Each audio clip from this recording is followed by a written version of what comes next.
Hello and welcome to this edition of Prophecy in the News. I'm your host, Kevin Clarkson, and our guest today is Terry James.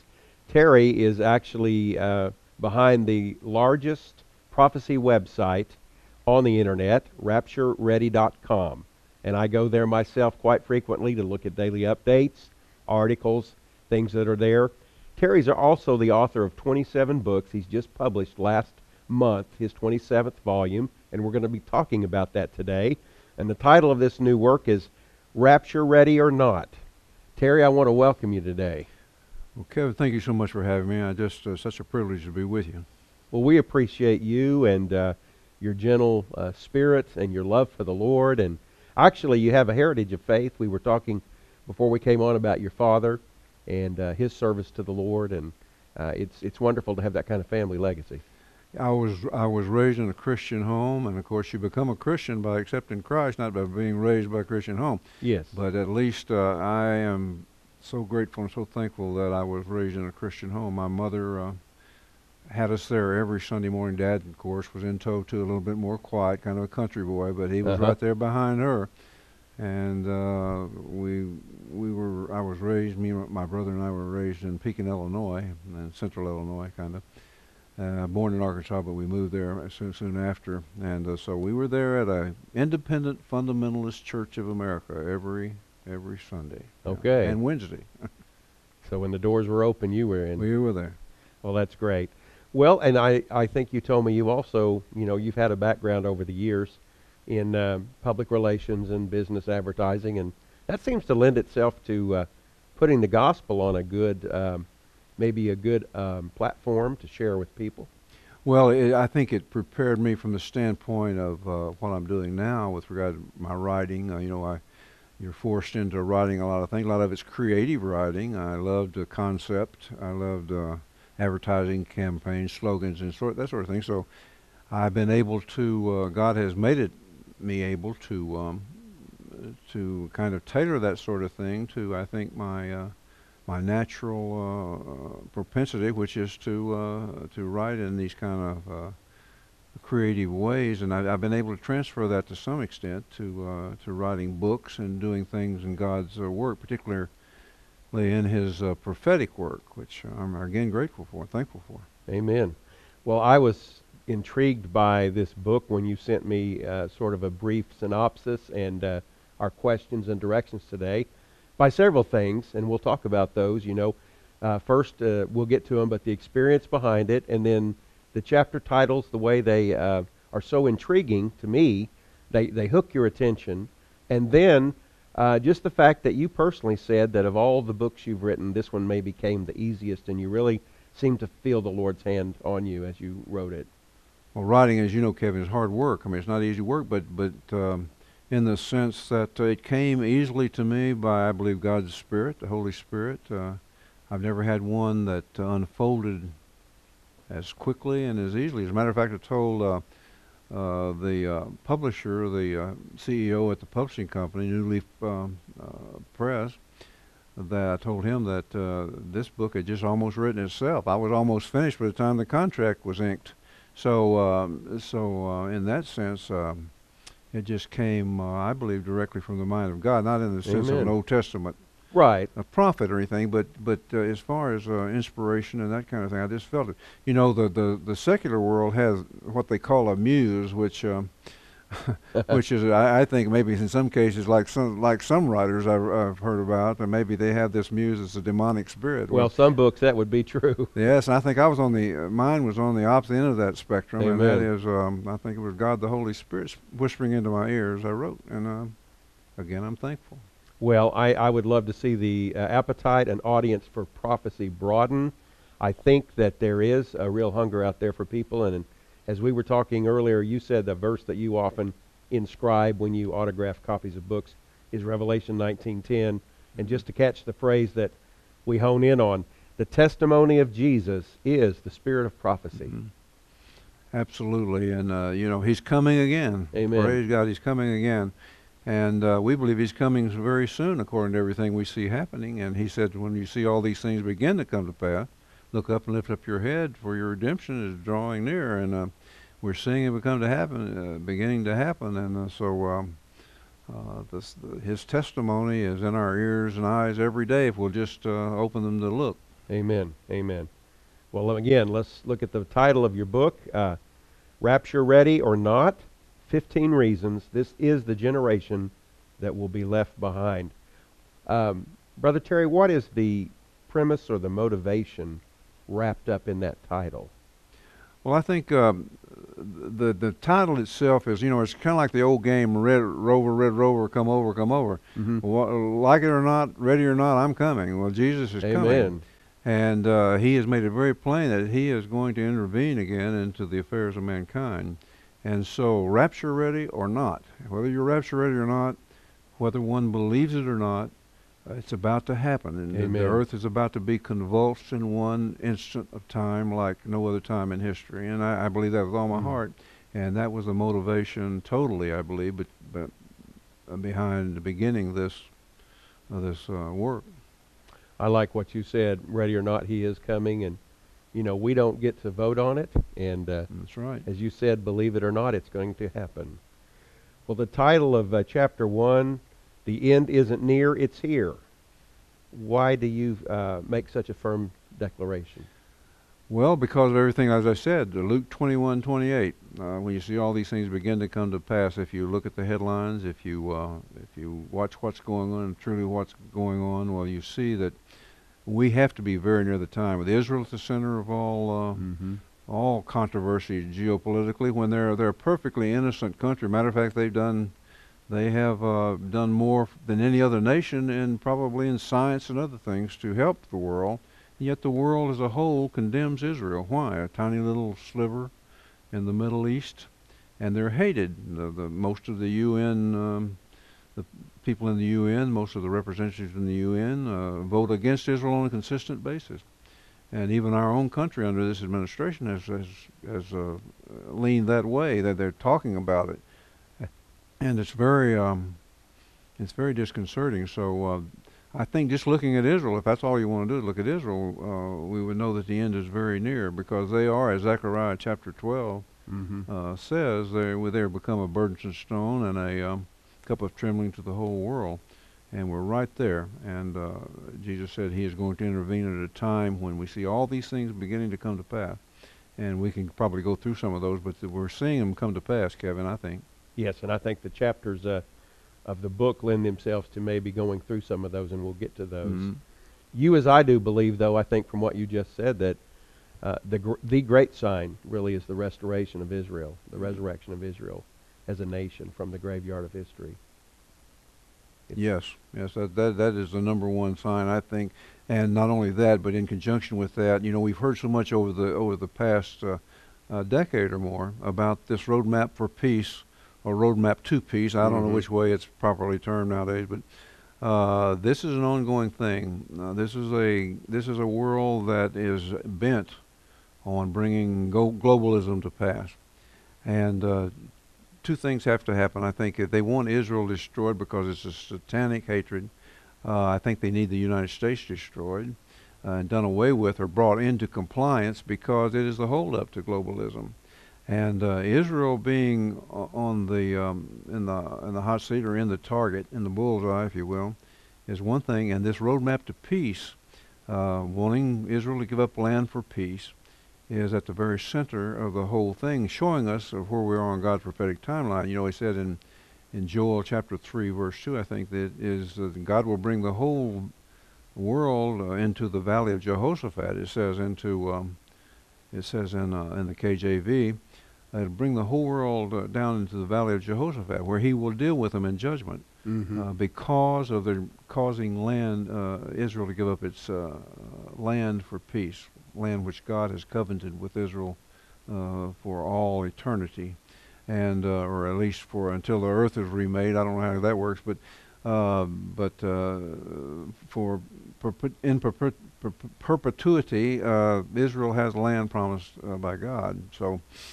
So I think those are primary reasons that we can say where we are. This isn't just near the end. This is at the end. I agree with you. I agree. Well, let me get to really a heart of the book. Comes out of a really as you would say, a strange spiritual experience. You feel inspired the writing of this book, and it's titled "Rapture, Ready or Not."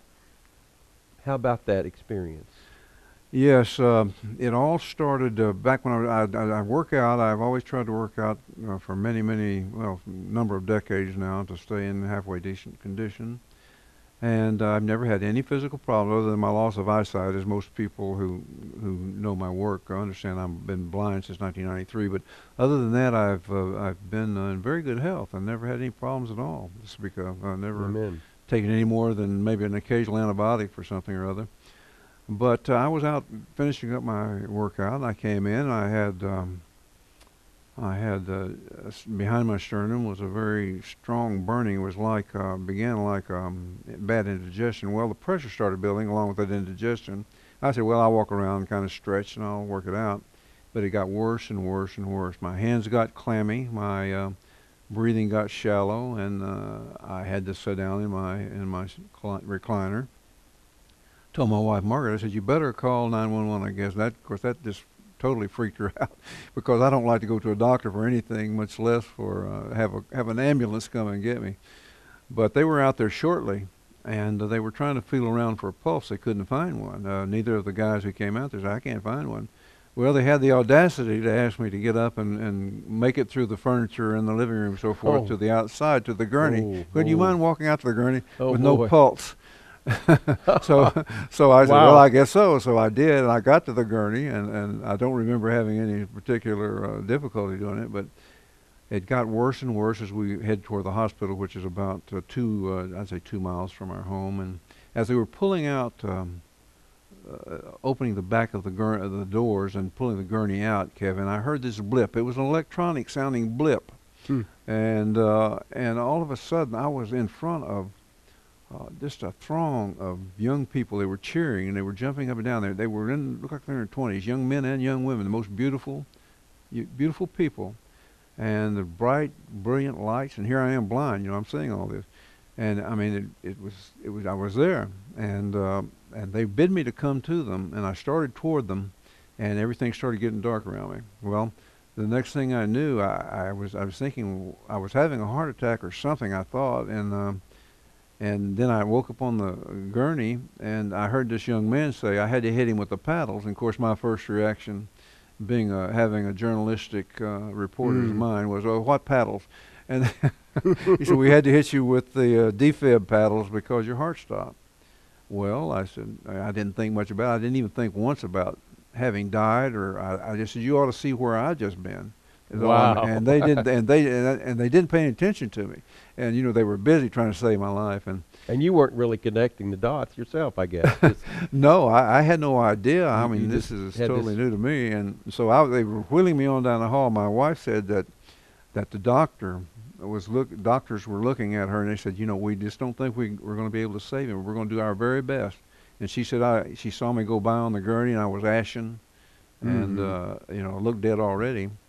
And I got on further down, and I heard the same blip. The pressure built again in my chest, and I felt the same blip, heard the same blip. And I was again in front of that same throng of young people. They were cheering, jumping up and down, and just smiling brightly and having the best time. And I said, I want to be a part of this. And I don't remember anything about having been here or anything else. So I joined them. I started to join them again. I walked toward them, and again, everything turned dark. And I woke up on the gurney again. I said, you should see what I just saw. And the guy was fiddling with in the groin area where they put the catheter to take the blockage out of the artery. And I said, what are you doing? And the same kid that said had to hit you with the paddle, he said, they're trying to save your life. He said it kind of like, well, why don't you shut up so we can work? And so I did. And so they did that, but the blip happened again, and the same thing. Everything all of a sudden, instantaneously now, I was in the midst of these young people, these cheering young people. This time I was in the middle of them, and we were running. As you were looking at a television screen, it'd be like from left to right. We were running.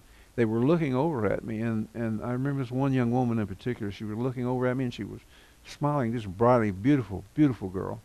and had our arms raised. They all did, and they were cheering, and we were running effortlessly towards something. I didn't know what, but we were running, and I was loving it. And I was thinking, wow, I want to be here forever.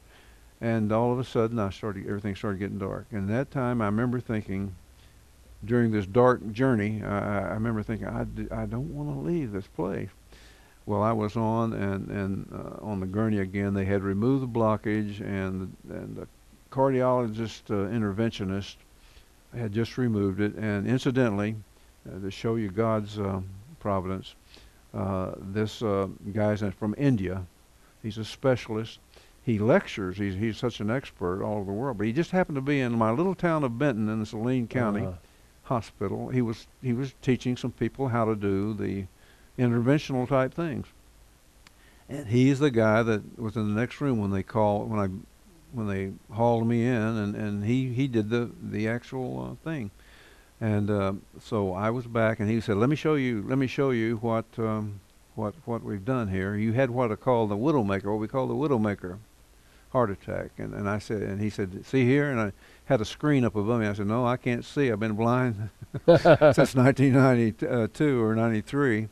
And he said, "Okay." He came around behind me, and he ran his finger down the left side of my chest, and he said, we removed it from this, I think he said the lower left descending ventricle or something like that, and we removed it. And I said, "Well, I guess I'm still here." He patted me on the shoulder. "You're still here."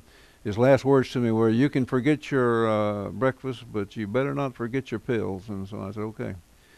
And that was the story of that whole thing. And every morning when I awake, the first thing I think of and see in my mind's eye is that beautiful crowd of young people.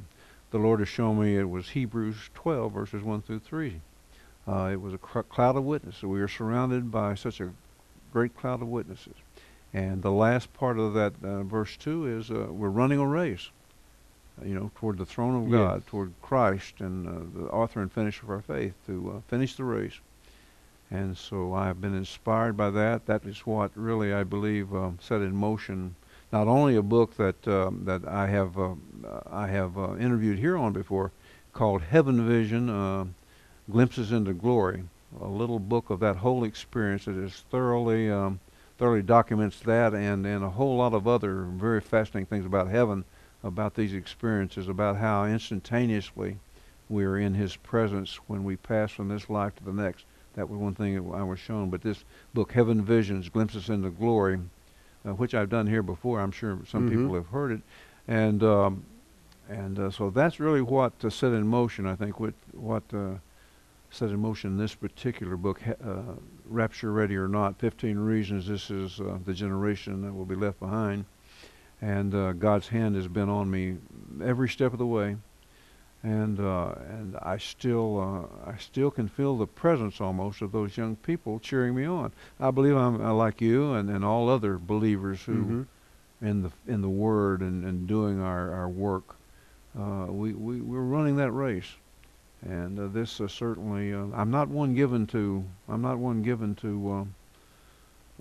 extra, ecstatic experience and this sort of thing. I've never been. Matter of fact, I've gone just the opposite direction, too much probably.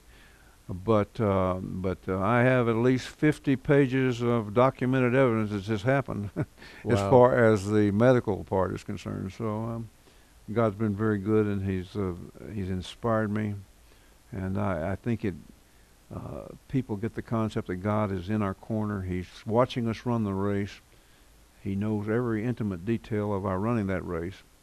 And all of these young people are waiting for all of us when we get there to cheer us on and cheer us when we get there, along with all of heaven. The Bible says heaven cheers when there's a convert made. So that's the story of the book and how its inception and so forth. Well, you had that inspiration and that actual experience, and that has propelled you to help other people be ready should the rapture happen now. And so, Rapture Ready or Not, you've got an intriguing cover on this book, Brother Terry, and it doesn't look like your typical prophecy book. No, and like I was telling you earlier, Kevin, when the publisher first approached me with it, he said, "This is a book," and he knows me, Tim Dudley at New Leaf Publishing Group, And he said, this book is not like other books. We really want to do this. And he didn't sound like he was going to give me much leeway about having much to say about the cover. I actually, when I could still see, way back when I did my first book with him, I could still see. And I actually helped them produce the first cover. Okay. Because I had a graphic eye as well as, full of blarney with the words, I guess. But but I helped him with the first, but I couldn't with this one. And he was saying, now, Terry, this is something we want to do. And he explained to me it's a young man, and the people who can see it, I'm sure, on screen or whatever, or you holding it or whatever, they can see that it's a young millennial, and he's looking kind of smug, like he has all the answers, and or whatever. That's the way I get it anyway in my head. And so I thought to myself, that doesn't fit any Bible prophecy book I've ever had anything to do with. I'm a stodgy old guy. So, and then I got to thinking, like the Lord told me, you said this. You remember those titles that I gave you, and He did give me the titles of the chapters of this book. You remember those titles? Well, this is for a purpose. And I thought to myself, yeah, young people will perhaps see this cover and be attracted by it. And it was like all of a sudden a light turned on, and this is Holy Spirit inspired. And so I've just been as pleased as I could be with it, and we've gotten some really good response. And my prayer is that the young people, a younger generation, will at least take time to examine it and see Amen. what's in it for them. I do pray for these millennials. I have actually in my own household some millennials. My own children that are adults, young adults. They're very tuned into the Lord and out of step with a lot of their generation. Thankfully, from our perspective. Thankfully, absolutely. They love and follow the Lord, and they have good, solid values and morals. But a lot of their peers, they're as far away from God as you can imagine. And very soon, I'm going to be starting a small group. You may or may not know our 25-year-old son passed away this last April, but I'm meeting with... I heard that. I'm sorry. Yes, sir. I'm meeting with about 10 of his friends. The one thing in common was they all knew Joey, and they're all over the map spiritually, but we're going to meet together just in a home in a very non-threatening setting, and I'm going to entertain whatever questions they want to have and talk about it. I'm praying they'll come to the Lord. But that gets me to your chapter titles, because I think, like the cover of your book, they're really pointed at this generation. And let me just read over these titles quickly, because I want to get our listeners to understand how intriguing this is. And then we'll maybe begin to talk about some of these one at a time. The end isn't near, it's here. UFO sightings and other strange stuff. Planet Earth needs a shrink. Big Brother for a not-so-brave new world. Vampires, zombies, transhumans, and other fiends. The ravenous bear and other prophesied wild beasts. Recall of history's most deadly product. Want to see some nasty end-time pictures? Yes, they're the great pretenders. The Humpty Dumpty dumbing down for a great fall. The Roman Empire strikes back. Who is that masked man on a white horse? A really strong cocktail called Israel. Armageddon line up for the Super Bowl of war and the greatest comeback of all time. Now those are, as I said, those have hooks in them. They really capture your attention. They make me want to find out about that. And before I go any further, for our audience, let me just make known how you can obtain this book. You may want this for yourself. I think you'll find it's really readable. You may want to get some copies for people that you want to share the urgency of the hour with, that need to find the Lord. The name of the book, Rapture Ready or Not, by author Terry James, and that's available for $14.95, shipping and handling also through prophecyinthenews.com or calling the 800 number on your screen. I really think this book has a great potential to reach a lot of people. Well, thank you, Kevin. Thank you. And it certainly has done well thus far. Prophecy books are not the most popular books in the world.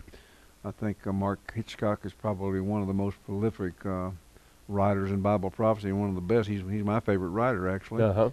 But he only has a niche audience, we all do in prophecy. But this one, God, I believe, put in my heart this is a special book, not because I did it, but because of what He wants to accomplish and how near we are to the very end of the end time. And I would be very pleased for people to look at this book themselves and get it into the hands of not only their millennials, their young people, but get it into the hands of your pastors. Oh, please do. Amen. Because the Bible prophecy, and I don't mean to put pastors down. I mean, they're the heart of America. True Christian fundamentalists, evangelical preachers are. But so many are afraid to, or they for some reason or the other, they don't preach and teach Bible prophecy. This is one book. If you can get it into their hands and then get them started reading it, I really believe that it will inspire them to begin doing what I believe is their duty, to preach the whole Word, which includes 27 or 28% is Bible prophecy. Well, amen. Well, I just have about a minute left, my brother, and just want to say to our audience, we're going to follow this up with another show, and we're going to begin to peel apart those chapters, all those intriguing topics about the things that are going on all over the world that are lining up and setting up the return of Christ. Our guest is author Terry James. He's also behind the RaptureReady.com website, the most trafficked prophecy website on the internet. And we want to finally just turn and say to you that I hope you know Christ, because if you do, His return is the blessed hope, the glorious appearing. We can't wait. It's exciting. But you have people you love who don't know Him, or maybe you're watching and you don't know Him. This Son of God came and gave His life for you on the cross, and then He rose again with everlasting life. And He commands that we repent and believe, that we surrender to Him, trust in Him, and call on His name, and we'll be saved. I want you to do that. Till then, let's keep looking up.